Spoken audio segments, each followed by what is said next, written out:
Bonjour les amis, alors je voulais vous faire une petite vidéo, là j'ai envie de faire un petit tirage pour les énergies de cette pleine lune du 18 septembre 2024. Après je laisserai la vidéo disponible, donc si vous la regardez plus tard ça peut être qu'elle vous concerne à ce moment-là, il n'y a aucun souci là-dessus, c'est intemporel. Donc je vais commencer par tirer un petit peu sur la situation ou les énergies en général de cette pleine lune.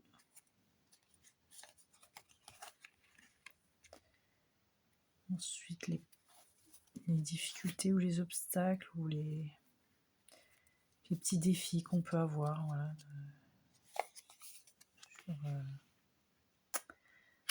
hop, sur cette pleine lune, ou du moins pendant le mois qui va venir. Les opportunités, les aides, les forces, les présences qui peuvent nous aider. Hop. Des petits conseils. Enfin, un.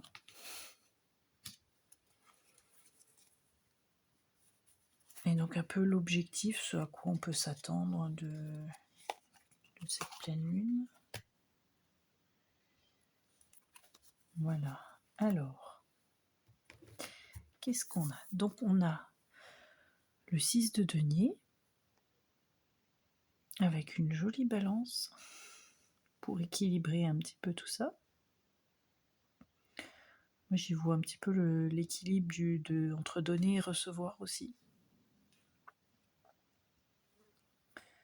Donc l'idée ça va être un peu d'équilibrer les forces là, avec cette pleine lune, de retrouver une stabilité, un équilibre. Le défi, donc l'as de bâton c'est le nouveau départ. Donc là s'il est au niveau du défi, c'est peut-être qu'on a du mal à mettre en place les choses, à matérialiser. Et du coup, au niveau des opportunités, des forces, donc là on a le 6 d'épée. Donc plutôt laisser derrière ce qui peut nous bloquer. Je vais revoir quand même un petit peu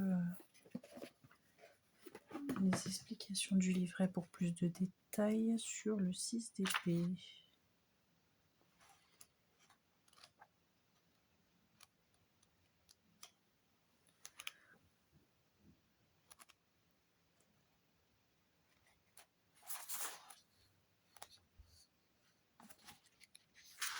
Il est là. La seule solution à cette situation semble être de s'enfuir. Mais donc c'est bien ça, laisser des choses qui ne nous conviennent plus derrière et puis partir vers de nouveaux horizons. Donc on retrouve ce qui va bien avec l'as de bâton, du fait d'avoir du mal à avancer, en fait c'est parce qu'on est retenu. Donc il faut lâcher prise pour aller de l'avant et réussir à retrouver cet équilibre.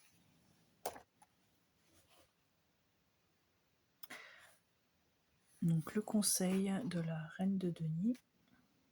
On a quand même pas mal de deniers.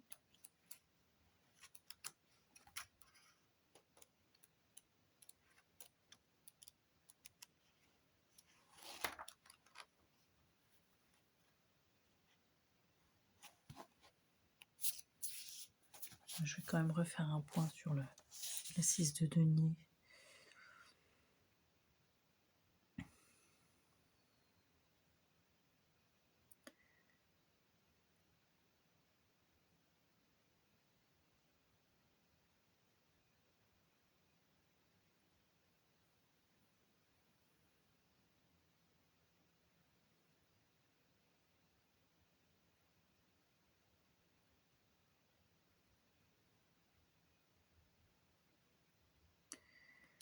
Ah oui, c'est pas seulement l'équilibre, alors du coup c'est aussi retrouver...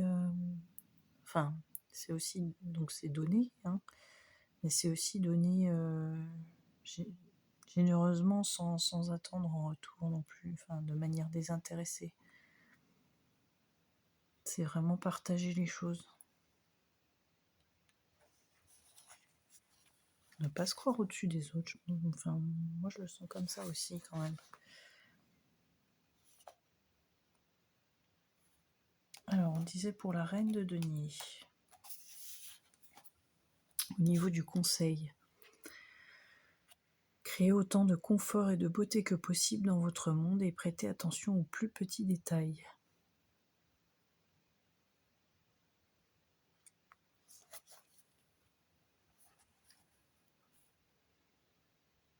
Mhm.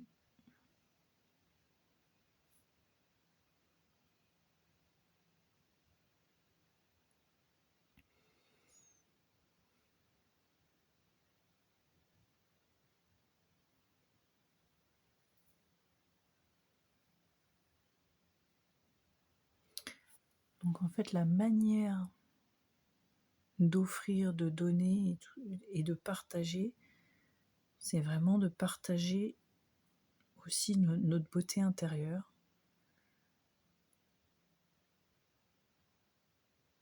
Mais au niveau du matériel, en fait, faut mettre en place des choses de manière à ce que les autres puissent accéder à ce qu'on a à offrir. Proposer des choses dans le concret, hein, avancer dans le concret, dans le matériel. Mais pour les autres, partager qui on est, partager ce qu'on a. Et donc après, l'objectif, c'est le set de coupe, donc où on a les 7 coupes avec le choix. On peut choisir ce qu'on veut.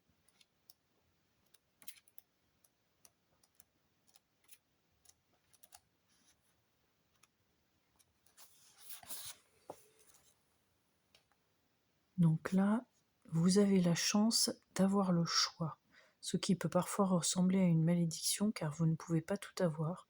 Certaines options sont réalistes, d'autres sont des chimères, des fantasmes qui ont moins de chances de se réaliser, d'autres encore sont des peurs qui peuvent mener sur une voie insatisfaisante. Toutes ces alternatives vous tiraillent, rendant la décision encore plus difficile. Moi, j'y vois quand même le côté où, à partir du moment où on offre, on n'a plus qu'à choisir en fait ce qu'on va avoir en retour. Donc on retrouve cette idée que je t'ai donnée au départ de l'équilibre du donner et recevoir. C'est qu'en fait d'abord on va donner, d'abord on va offrir ce qu'on a à offrir au monde, en matérialisant un peu nos projets. Donc ça peut être des projets créatifs, ça peut être voilà, mais mettre en place dans le concret des choses qui vont apporter au monde. Et à l'inverse, et ensuite l'objectif de donner, c'est de pouvoir ensuite recevoir, et on aura le choix de ce qu'on veut recevoir. C'est un peu ça que montre. Mais il faut qu'on sache aussi ce qu'on veut obtenir pour pouvoir l'obtenir. Hein. Il demande et tu recevras. Et en même temps qu'on offre, il faut poser nos intentions, en fait, concrètement, de manière à recevoir ce qui est juste pour nous. Donc il faut choisir aussi la récompense. Après, je peux regarder aussi d'autres petits conseils. J'ai quand même envie de regarder l'oracle des rêves. Donc, voilà, cet oracle-là, pour moi, il représente assez bien les parts d'ombre qu'on peut avoir à lever. Donc, au niveau des défis, des obstacles, peut-être qu'on peut avoir, ou comment lever ces obstacles-là pour l'as de bâton, pour réussir à passer à l'action. On va regarder un petit peu ce qu'on peut trouver. Qu'est-ce qui nous bloque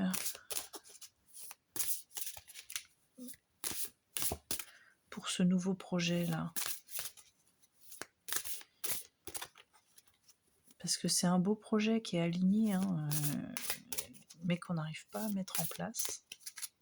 Alors, qu'est-ce qui bloque?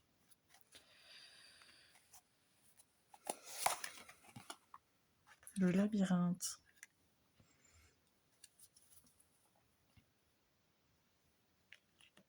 Là, je vais avancer un petit peu, qu'on puisse voir. La quête de soi est l'aventure de toute une vie. Donc on reste encore bien dans se comprendre pour réussir à avancer. Il y a quelque chose qui nous bloque et il faut qu'on parte en quête de nous-mêmes. Savoir. Alors je vais lire exactement le conseil qui va avec carte 27. Pour ceux qui s'intéressent à la numérologie, ça fait 9.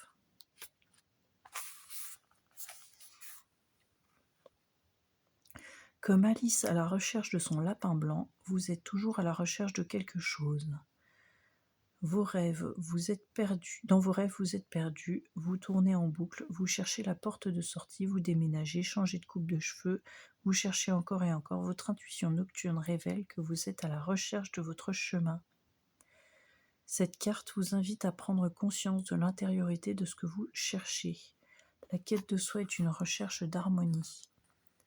Comme les éléments de la nature, l'eau pour les émotions, la terre pour l'ancrage, l'air pour la pensée, le feu pour l'action, vous devez vous connecter à vos ressentis pour trouver votre propre équilibre et retrouver votre chemin. Libérez-vous de la croyance d'être perdu. Sur le chemin, vous allez trouver des réponses car vous cherchez avec confiance en suivant votre instinct. Questionnez votre vécu, il n'y a pas de fausse route. Les décisions que vous jugez mauvaises a posteriori vous ont guidé vers de nouveaux horizons. Chaque étape de votre périple en vaut la peine. Elles vous apprennent à mieux vous connaître, à faire des choix davantage en conscience de ce que vous êtes aujourd'hui. Il n'y a pas d'âge pour grandir, la quête de soi est l'aventure de toute une vie. Alors, pour retrouver votre chemin, connectez-vous à vos éléments intérieurs. Visualisez l'eau qui circule en vous, mesurez l'intensité des émotions qui se nichent au creux de votre estomac, prenez conscience de l'importance dans votre corps. Donc ça va être revenir à l'intérieur, mais aussi revenir dans le moment présent, s'ancrer vraiment, et essayer de sentir les choses, être attentif à ce qu'on a à l'intérieur. Visualisez l'air qui entre dans vos narines, dans vos poumons, visualisez la chaleur de votre corps, ou visualisez la terre sous vos pieds. Vous êtes connecté aux 4 éléments pour trouver votre harmonie intérieure.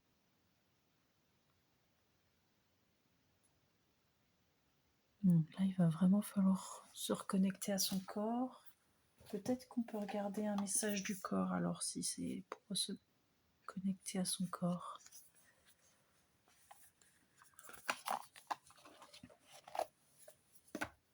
Peut-être que le corps a quelque chose à dire aussi, qu'il y a quelque chose qui est bloqué au niveau du corps physique, qui s'est ancré dans le corps physique. J'ai une carte à l'envers, je remets quand même.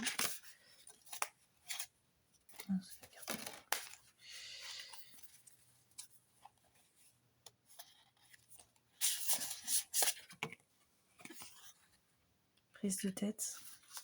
Au niveau du mental, ton esprit et tes pensées te donnent du fil à retordre. Prends du recul et observe la situation ou la relation sur laquelle tu t'obstines au point de te rendre malade. Relâche ton emprise, lâche prise. Ouais, lâcher prise, c'est ce que je disais tout à l'heure. Donc le gros défi qui nous bloque, c'est vraiment le mental en fait. C'est d'être dans la tête. De ne pas oser, c'est les peurs. Les peurs d'avancer en fait qui empêchent. Mais il y a quelque chose à lâcher.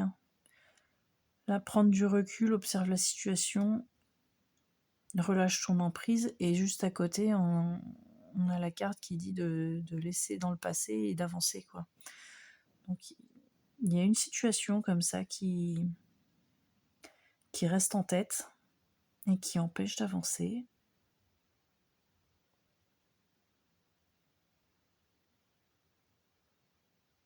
Qui donne mal à la tête.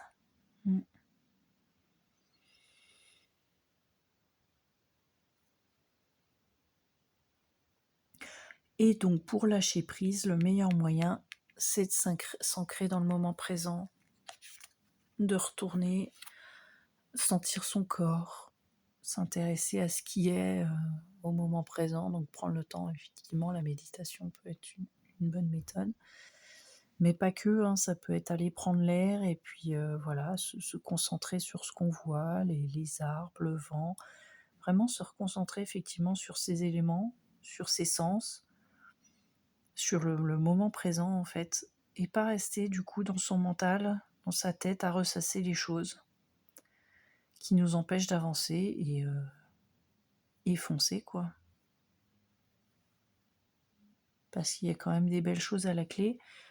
Donc il y a un projet là, un grand projet avec l'As de Baleton qui est en attente de démarrage.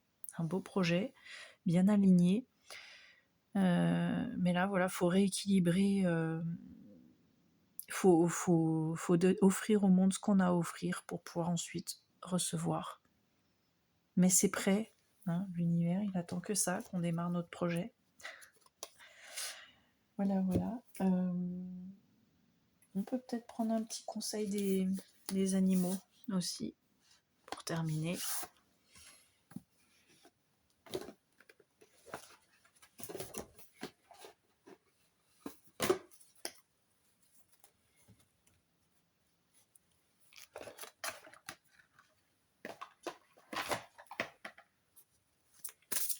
Alors, le petit conseil des animaux. Maintenant, on la voit pas si je la mets là, la carte.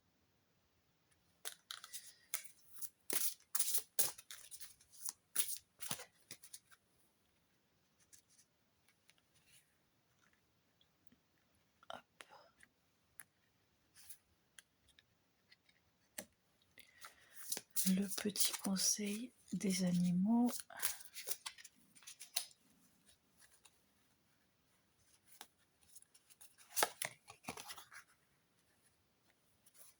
Le blaireau.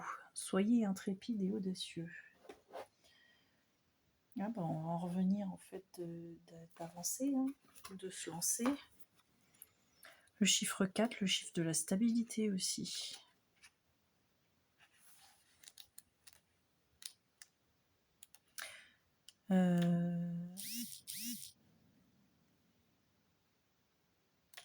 Oui, tout à l'heure, je parlais du 27 qui fait 9. Le 9, c'est terminer quelque chose. Hein. Et après, le 10 ou le 1, c'est le renouveau. Donc, il y a quelque chose à terminer là qui nous empêche du coup de partir sur le nouveau projet. Alors...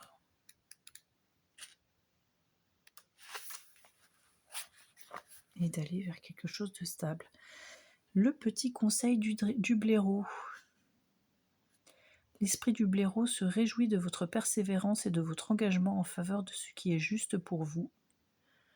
Quoi que vous cherchiez, votre ténacité et votre foi envers le partenariat avec l'esprit portent leurs fruits et les résultats ne tarderont pas à se manifester dans votre monde.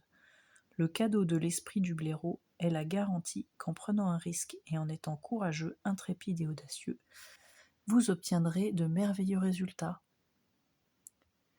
Il est temps de mobiliser votre volonté et de l'appliquer avec constance pour tenter de concrétiser vos rêves. Sachez que, quelles que soient les conditions extérieures, vos désirs se manifesteront au moment et sous la forme que l'esprit jugera le plus favorable pour vous.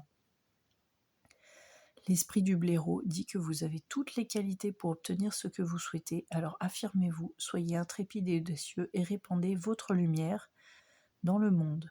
Les nouvelles relations ont elles aussi le feu vert à présent. N'ayez pas peur de faire le premier pas, l'esprit du blaireau aime votre grand cœur vaillant. Donc on revient exactement à ce qu'on disait, répandez votre lumière. Donc là, l'objectif, c'est quand même de donner, d'offrir ce qu'on a à offrir au monde. Et bah, du coup, de lâcher les peurs et d'avancer hein, avec confiance, parce qu'on n'est pas tout seul. On n'est pas tout seul et on a un rôle à jouer.